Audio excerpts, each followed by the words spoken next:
Welcome to the She Wins podcast. I'm your host, Heather Sumlin, and today I have the fabulous Annette Addo-Yobo, Miss Texas 2024. Yeah. So exciting. We're heading to Miss America really, really soon. Very soon. Okay, Oh my so gosh. tell everybody just a little bit about who Annette is. Yeah. Well, as she said, I'm Miss Texas in the Miss America opportunity.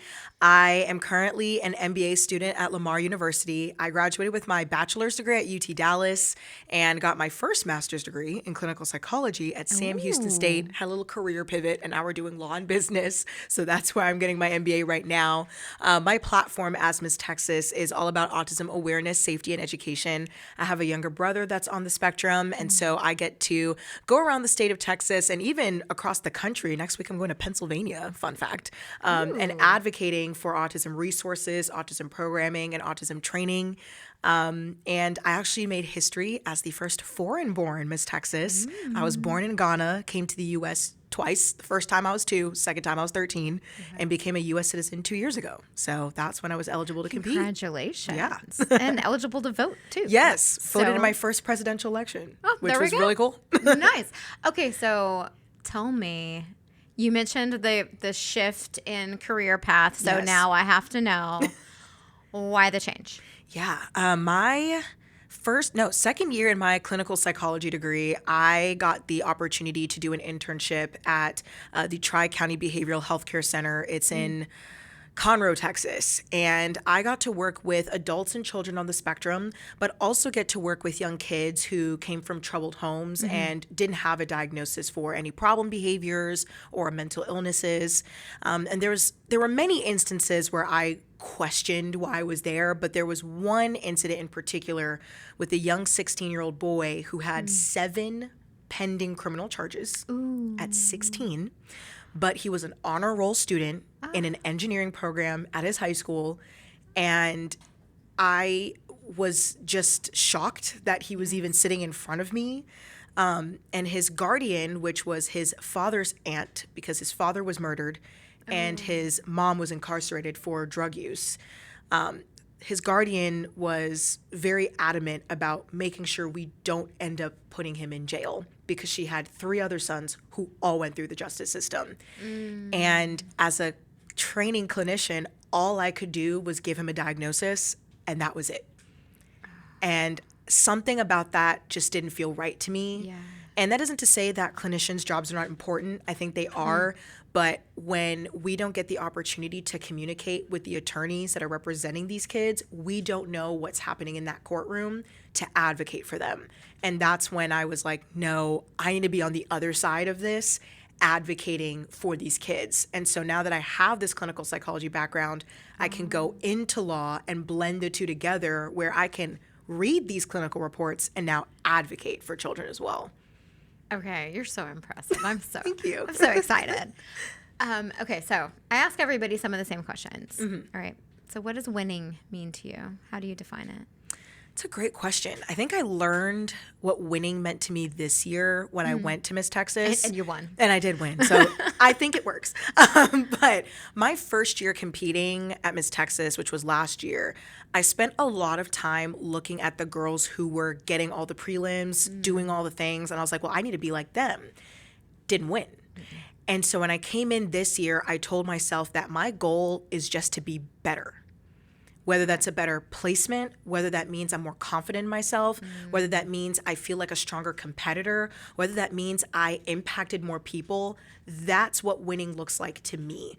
I didn't want to put winning as winning the crown or even getting a higher placement because pageantry is so subjective. I mean, you never you know. could be first runner-up one year and then you cannot even place the second year, right? And so I didn't want to go into this year thinking that my defining moment of winning is going to be if I placed better or if I won. And I think that allowed me to go into Miss Texas with this, in a sense, winning mindset of, hey, I'm going to go into interview and I'm going to talk about what I've done and what I'm going to do. When I go on stage, I'm going to showcase all the work that I've done to get here and not try to impress anybody. And I think in the end, that's what helped me to win was because I wasn't focused on winning for the crown, but focused on winning for my own personal development. I like that, just to be better. Yeah. Just to be better. Today than you were yesterday. Yeah. And better tomorrow than you were today. Yeah. Tell me your brother's story. Tell me more about your brother. Yeah. So I have a younger brother named Andrew. He is 24. If I'm 26, yes, he's 24. And when my brother got his diagnosis, he was actually diagnosed with something called PDD-NOS, which is pervasive developmental disorder not otherwise specified. Oh. Which basically just means he's not fully on the spectrum, but we know something is not typically developed with him. Okay. That was what he got when he was about 4 years old. So you can imagine for my parents, who are immigrants to this country, how frustrating that was, because they were basically told, we don't know what's wrong with your son. Okay. And, now PDD-NOS is considered to be part of the spectrum, but it's very in the middle. And it's very hard for my brother to get services because it's not seen as full-blown autism. It's just seen as, well, there's something developmentally wrong. We're not exactly sure what that means. And it just made it very hard for him to get resources, for him to get really anything he needed. And so he's nonverbal, very severe, to the point where he will need a caretaker for the rest of his life. And the incident that led me to where I am today with my advocacy was in high school. I was a senior at the time. He was a sophomore. He wandered out of his classroom, out of the school, about a mile, almost a half mile, almost a mile out of the school into a wandering, busy intersection in front of the school. And around that same time, I had a really bad migraine. And I had called my dad to come and pick me up because I didn't feel safe driving home. Right.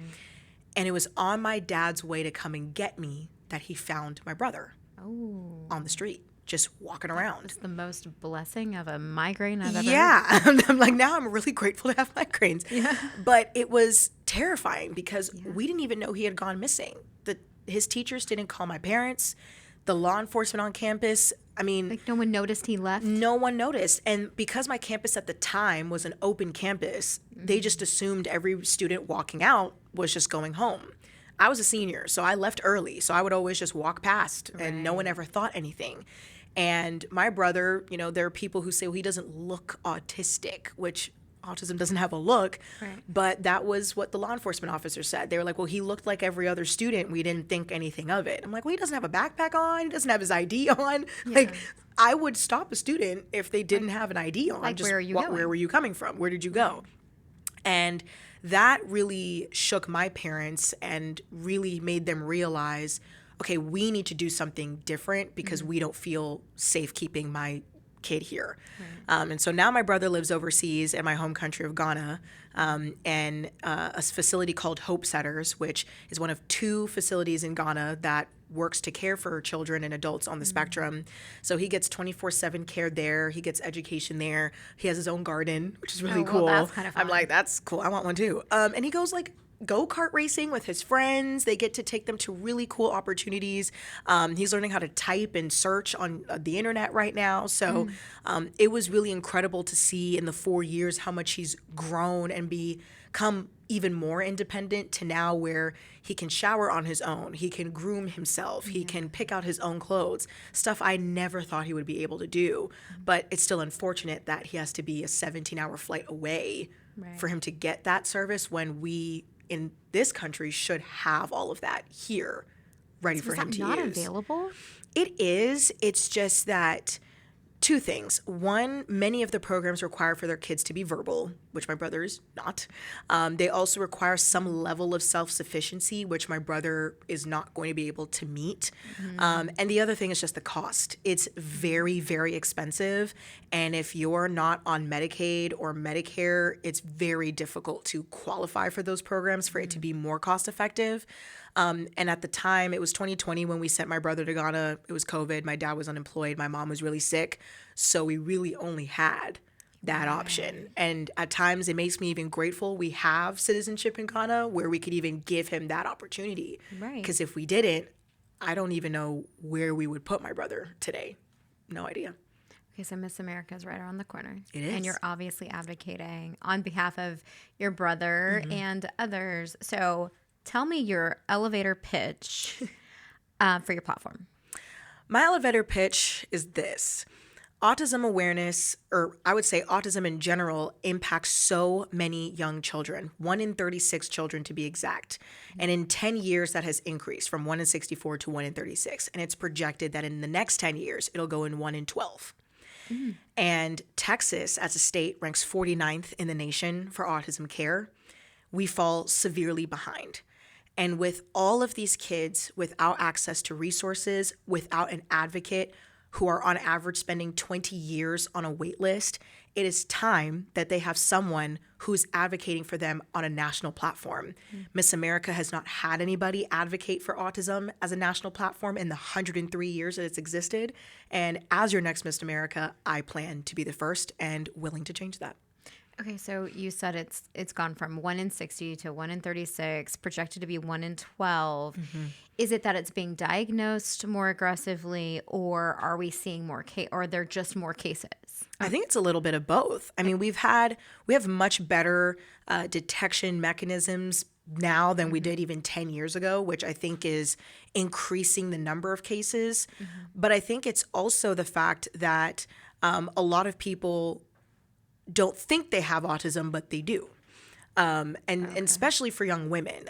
Women and girls are less likely to be diagnosed with autism because we're more likely to mask symptoms. And so some of those things you may see in young boys, like social isolation, you may not see in girls because girls are socialized to play in groups and to be in groups. And so they are not showing those signs.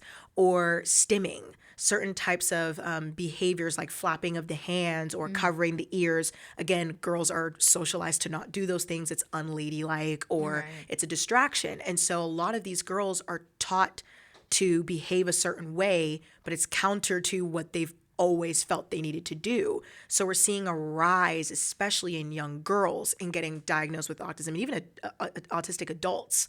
And I think that is what's skyrocketing the prevalence of autism. Okay, you mentioned you want to champion this. So if you could choose how you would champion autism awareness as Miss America, what would that look like? 3 different things. The first one is definitely Autism Safety. I have been very fortunate to work with many law enforcement agencies in North Texas to do autism safety training. Right now, many law enforcement agencies don't have dedicated training for autism. It's usually lumped in with dementias and Alzheimer's, even though they're not the same and should not be treated the same. Yeah, that's very different. Very different, right? And so one of the things that I want to do is be able to go across our country, talk to our law enforcement, encourage them to have that specialized training, and maybe hopefully that leads to a path where we can have training for autism be standard in police training. I think the second thing is to look at their lifespan. The American Heart Association and Autism Speaks actually have a partnership to better understand brain health and heart health in autistic adults. And that is very important when we look at autistic adults because they have 10 years less in life expectancy compared to the average American. And so if we can understand their heart health and brain health, we can give them programs, better healthcare access, tailored healthcare access that allows them to live longer. And I think the most important thing, of course, is getting in front of our legislators and advocating for more legislative advocacy for our kids on the spectrum. One of those big pieces of legislation is the Autism Cares Act. I've talked about it on my social media, but this bill would provide $2 billion of funding over the next 5 years for autistic children, adults, for research, for programs, for training. And right now, it has been dead on arrival in the Senate, and it has been sitting there for about a month and a half. Before that, it was sitting in the House for 6 months. And many parts of the bill that are already in place are going to expire. Some have already expired.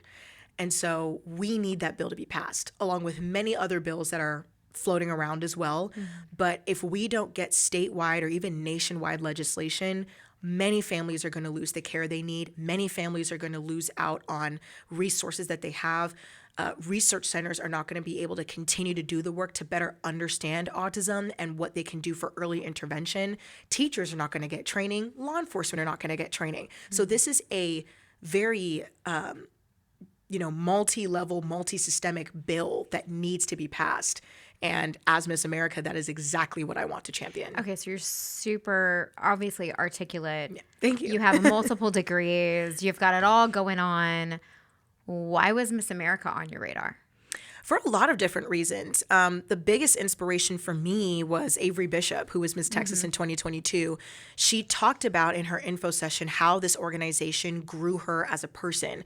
I mean, the scholarships are great. I mean, I've won $42,000 in scholarships. Yeah. It's very great. That's kind of cool. But the fact that I've been able to grow in my public speaking, become more articulate with my ideas, be able to serve my community and serve the people that I care about, gave a platform to issues that I have not seen being platformed.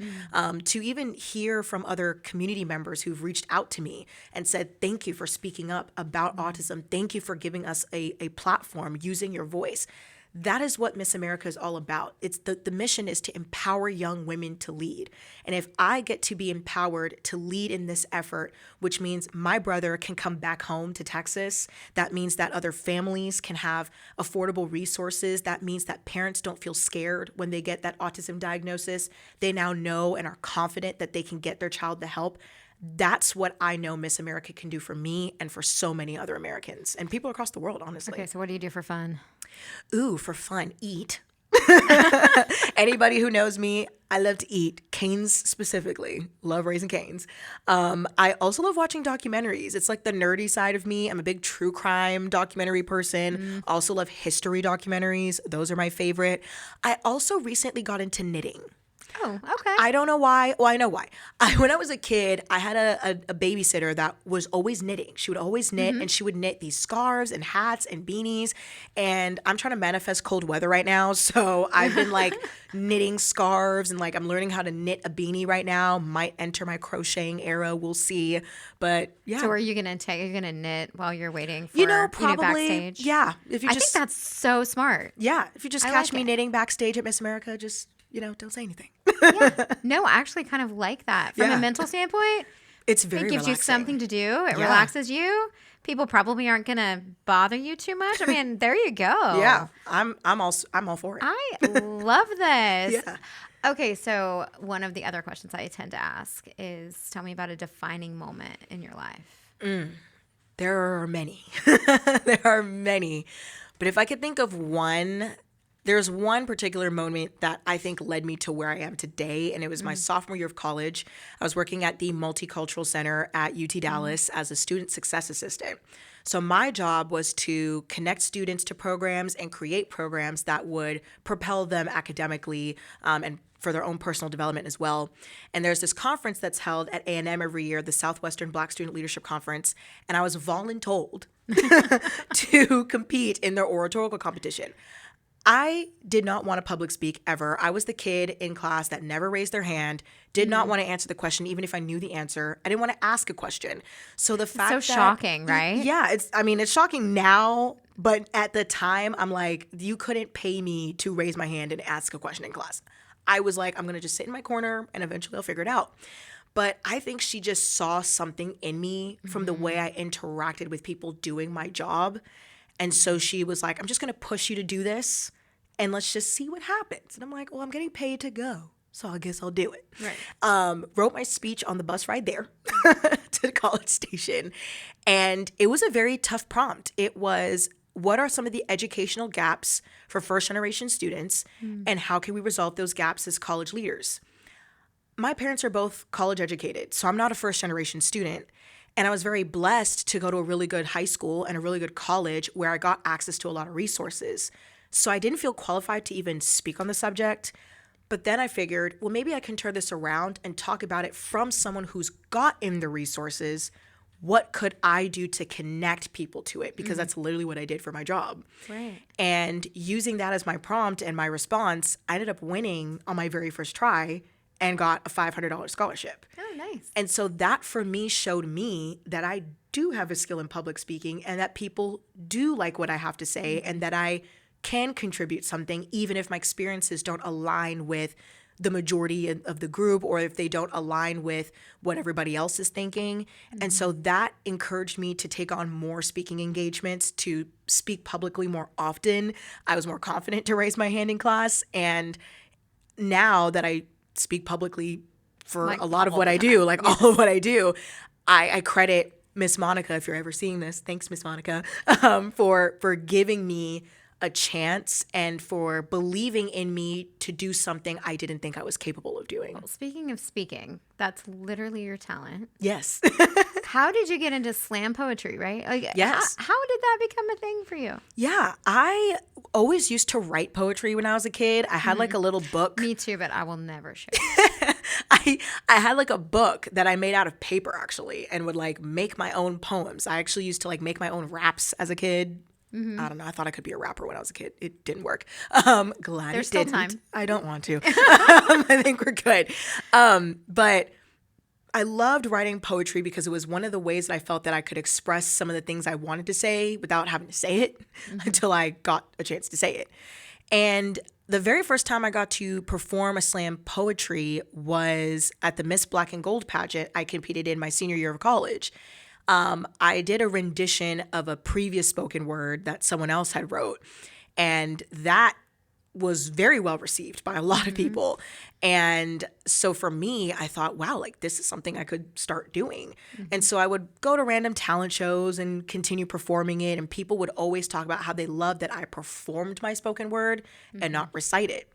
So come to Miss Dallas, my very first local that I won, I was like, I'm going to do that as a spoken word. And I came to the Miss Dallas pageant and I had handcuffs and a prison jumpsuit on and gave that same spoken word I did at the Miss Black and Gold pageant.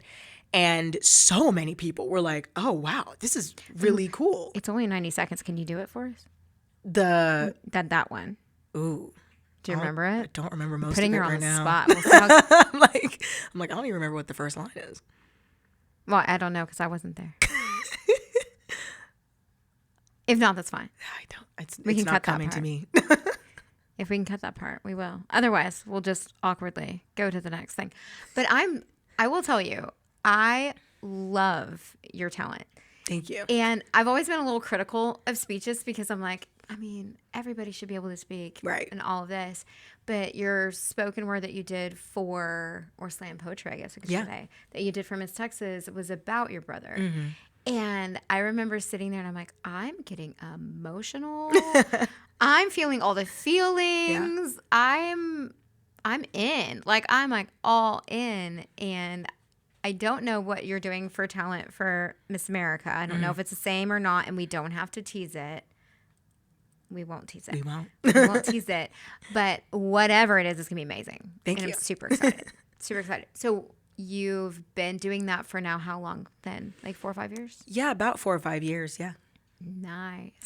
What has pageantry taught you the most, do you think? Oh, it's taught me a lot of things. It's taught me how to walk in heels. I could not do that beforehand. Yeah, that's kind of a requirement. Yeah, could not do that beforehand. But I think as cheesy as it sounds, it's really what it taught me was just to be myself and to be proud of it. If you look at the pictures of me from last year competing at Miss Texas to this year, it's like 2 totally different people. Okay, what's the difference? Probably the obvious one is I cut my hair.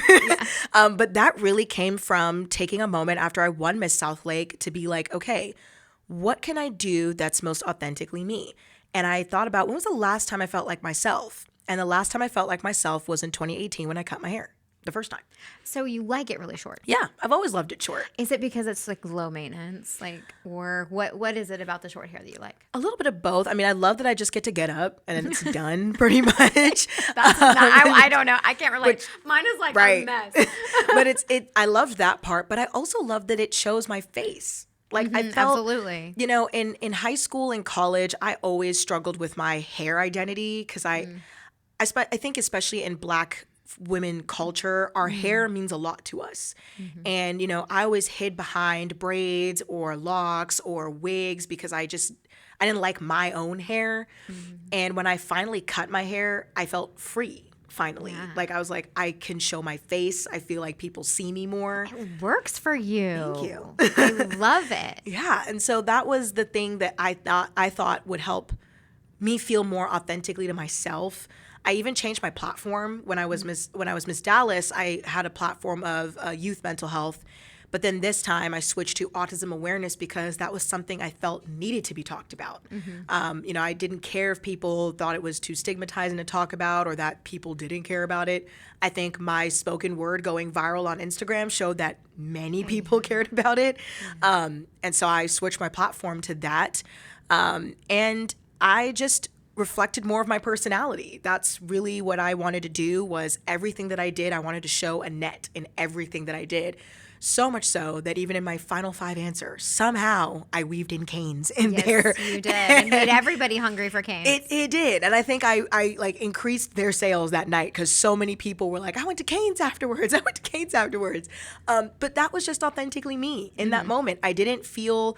I knew right then. Oh, yeah. It might just be her. Yeah. I mean, I didn't feel any regret in the moment for saying that. I'm like, that's what I would say to anybody. And I think that that's what allows me to be more accessible as Miss Texas is that I am myself. I don't try to be anybody else that I'm not, because my mindset going into Miss Texas was, if they're going to crown Annette, I want them to crown Annette. Not who they think Annette should be. I think that's so smart, though, because so many girls try to be who they think the judges want to see instead of who they are. Yeah. So I love that you're like, and I cut my hair. Yeah. And I decided to talk about canes. And I decided to change my platform. Going back to your old platform, though, what led you to want to advocate for youth mental health? I think just directly working with kids in the mental health field, make sense. coming from Sam Houston. So that was just the most immediate thing. And as someone who battled depression silently for 6 years before I even got a diagnosis, that for me was very critical and very important to me. But switching to autism, I thought I could talk a little bit about both, because there is that misconception that autism is a mental illness when it's not. And to highlight the fact that many people with autism do have a mental illness because of how stressful it can be managing some of the behavioral aspects of autism as well.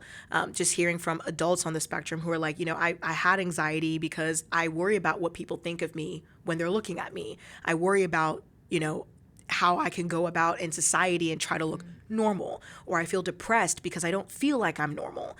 And that is something that I get to highlight. So in a way, I didn't bridge too far from my platform. I get to incorporate little bits of it still.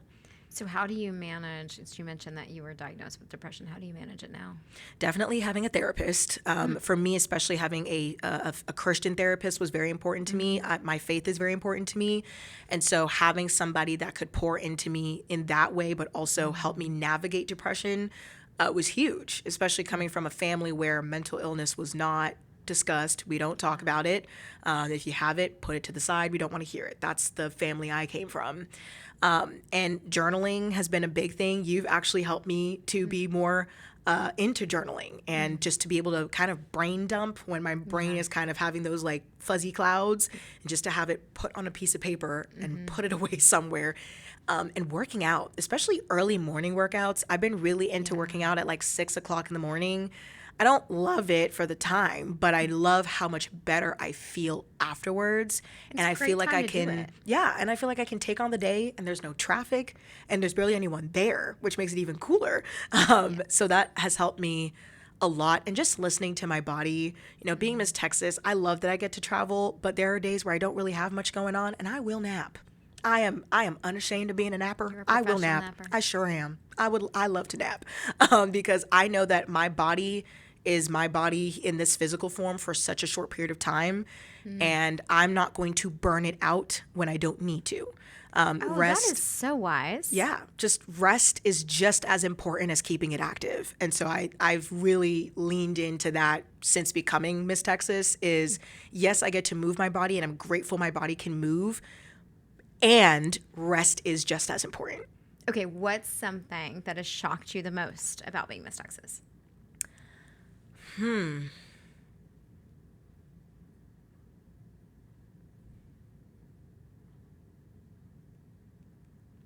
Oh, all the random towns that exist in Texas, but how kind people are. Oh my gosh. My favorite appearance so far, which is shocking as to where it is and what it was, because anyway, I went to Golden, Texas. Maybe it was last week or the week before. And I ran into the sweetest family ever. I was standing there waiting for the parade to start, and they came up and they're like, would you like some breakfast? And I'm like, oh no, it's fine. I was like, I'll just get Starbucks or something. And they're like, no, like we've got like a full like spread. Like, come on, like let's get you. And they got me eggs, bacon, honey butter biscuits, okay, handmade beignets. They were the sweetest family. And just the fact that they even prayed over me, they were like, some of them had seen my slam poetry that I posted on social media already and were like, hey, we have a nephew that's on the spectrum, or we have a family member that has autism, and what you said resonated with us so much. We're so proud of you. Like, we are screaming and rooting for you. Like, to think that in a rural town where you would think like, you have no impact there. Like, there's no way I could have had impact there. And I did before I even got there. Yeah. That to me was so shocking, was just how far and wide my advocacy goes, even when I'm not physically there. It's just so humbling and sobering. Well, and the fact that people in Golden, Texas could have watched your slam Yeah. poetry and knew you needed a honey butter biscuit. They did. Like how did they know that? That's like, awesome. I'm excited to continue to pick your brain for Yes. our Patreon members. Yes. Because if you are not a Patreon member, join She Wins Solutions for Pageantry, because we're gonna find out, number one, you won on your second try, which is very difficult to do. But we'll find out what tips and tricks maybe you use to capture the crown, or maybe how you keep going during your year. I'd like to know all of the things. Yeah. Thank you so much.